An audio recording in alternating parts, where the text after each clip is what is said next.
Okay, so it's December 18th, a week till Trimble 2008. We're here with Rody, Protest the Hero. Nice to see you again, my friend. Yeah, it's been half a year. What's been happening since the last time you back on Warped Tour? Nothing really. We went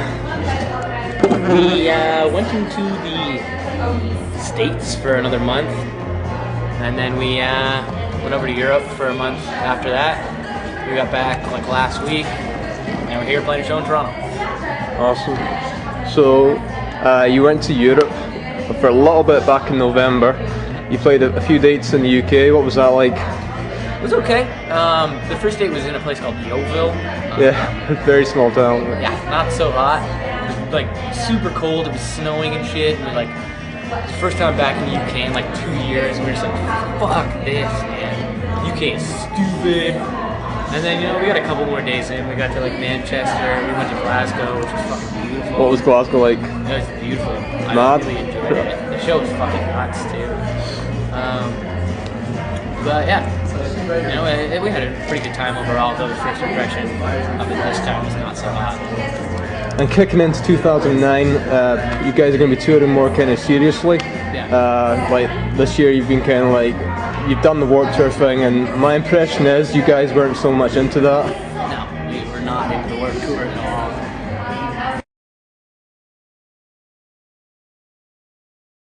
You guys are more into the actual just being on the road as yourselves, doing that sure. thing. We're definitely into playing club tours with like 3 to 4 bands, you know, not like 100 bands or even 7 bands. I think it's too much. Like that was the European tour. There was 7 bands. It was like a mini festival. It was all fucked. What were the bands like? They were all like really death grinding bands. Everyone's going. But it was fun. Yeah, we got along with everyone super well. So for the band you're going to be touring in in 09, I'll let you answer your phone. Sorry, that's my cousin. So the band you're going to be on the road with, As I Lay Down, Yep. and Human Abstract. Human Abstract. What do you reckon to those two bands? They're both great friends of ours. Love both bands. I think they're great. I'm excited to do it, you know? But as excited as I get. I don't really get too excited ever. Yeah.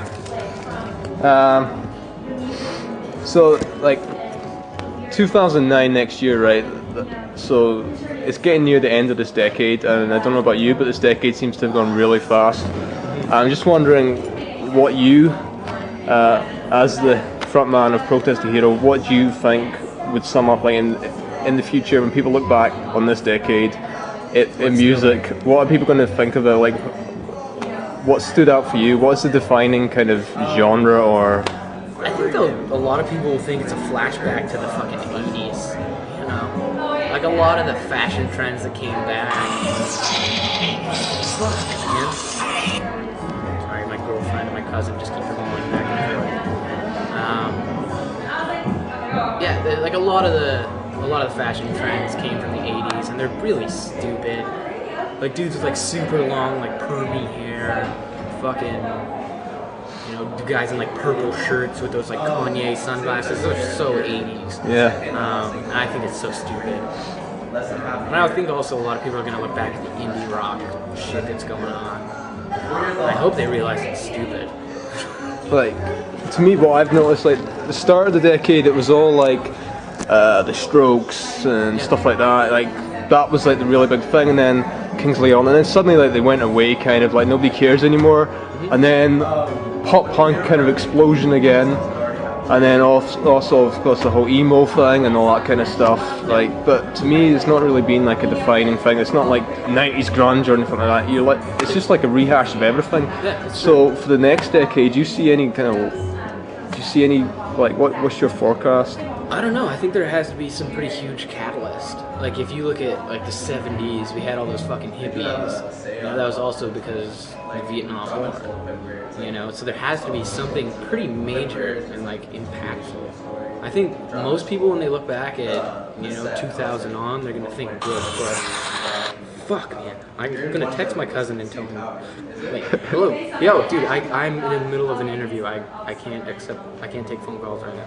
Okay. So you just finished up a tour with Oakland.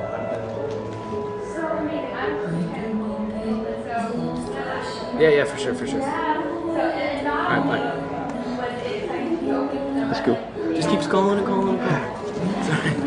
But, what was I fucking saying? Yeah, the defining moments, or, you know, the one defining factor of, you know, this millennium is George Bush. I think a lot of people are going to look back at this and be like, wow, this is one of the worst presidents, you know, ever to have existed. And like, I hate to be, you know, kicking a dead horse. Yeah. But, you know, I think that's going to be one of the defining moments of this decade. So you think the whole Obama thing might help somehow get people writing some better songs, get rid of all the crappy bands that are just basically... Maybe. It's definitely going to help international relations, you know, having a black president. You know, people might think that the states are becoming more open-minded. I certainly think they might be. Another thing I've noticed in this decade, I don't know why I'm going off on this tangent, there's been a lot of bands making comebacks and basically playing into like the 50s and stuff like that. Like, the latest one I've seen is The Cure, who actually, they're doing alright. Like, there's other ones which is less than debatable, maybe AC/DC, but a lot, like, yeah, I don't know. I hear you. When you're 50, do you think you're still going to be doing this? Absolutely not. I'm not going to be alive when I'm 50. I hope that I'm not doing this even when I'm 30.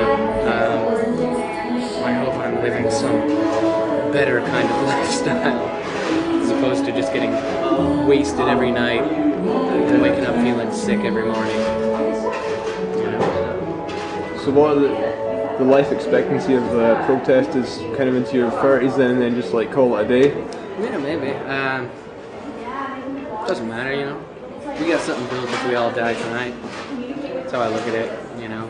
I'm not overly significantly proud of what we've accomplished, but well, you're still on the up, right? It's like you're starting out, you've got somewhere to go. If it ends tomorrow, you know, at least I'll have a funny story to tell. So I've noticed you've made some progress with the beard. Yeah. Quite healthy progress since July. You're trying to catch up with one of your bandmates with the really long. We're flying to Alaska in May for the International Beard and Mustache Championship. I'm not competing, obviously, but on the first day there's something called the Fuzzy Face Parade, and I'm just growing my beard till May so I can, you know, be proud and march in that parade. There's a Canadian thing as well, the tash and the. I was told like in post-hockey season, like people grow a beard until... Oh yeah.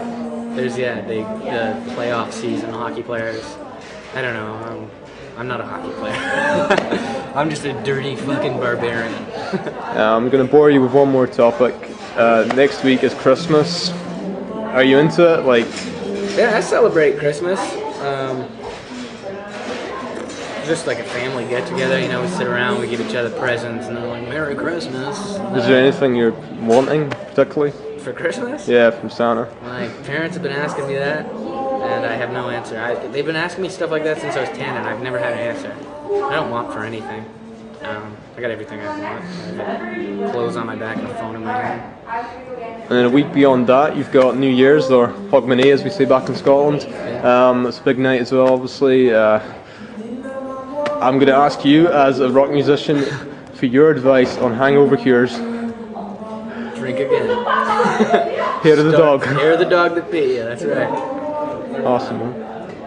Well, good night. Good luck tonight, and I must say it's good to see you on a decent stage with a decent crowd, unlike the tragedy of Warped Tour where they were stuck you on that crap, and it was pissing down with rain and all that. That was pretty. I actually had a really good time doing that.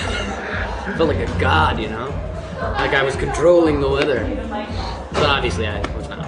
Did you have any resolutions for next year, 2009? I'm taking a few words of advice from my bandmate Arif, who 4 years ago decided his resolution was to never make another resolution again. That's my resolution this year. Resolution. Awesome, man. I'm gonna let you catch up with your cousin or whoever it is that's been buzzing you. Thank you very much. Sorry about that, man. Yeah. Good luck with the show. You got a lot of Judas Priest in there.